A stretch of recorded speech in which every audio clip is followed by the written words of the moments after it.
Hola amigos de YouTube, soy TheKillerClash en un nuevo video, de cómo descargar efectos de sonido, ya sean para sus vídeos Loquendo o cualquier tipo de video.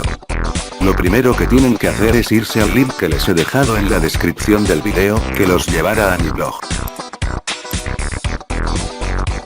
Se van a la sección de más descargas, luego le dan clic a donde dice efectos de sonido.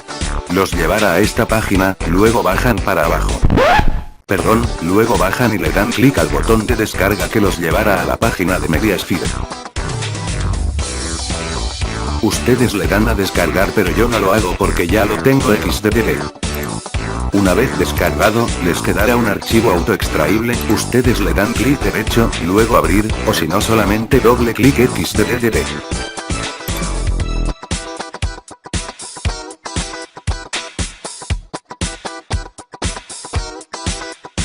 Les abrirá una ventana como esta, ustedes le dan a examinar para ver dónde lo quieren extraer, una vez seleccionado la dirección le dan a aceptar. Luego le dan a instalar, les pedirá una contraseña, la contraseña se las dejaré en la descripción, es TheKillerClash.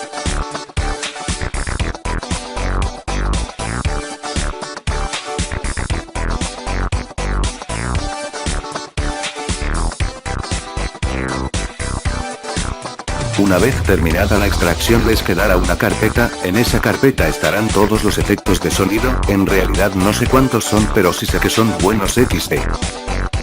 A continuación un pequeño resumen de los efectos.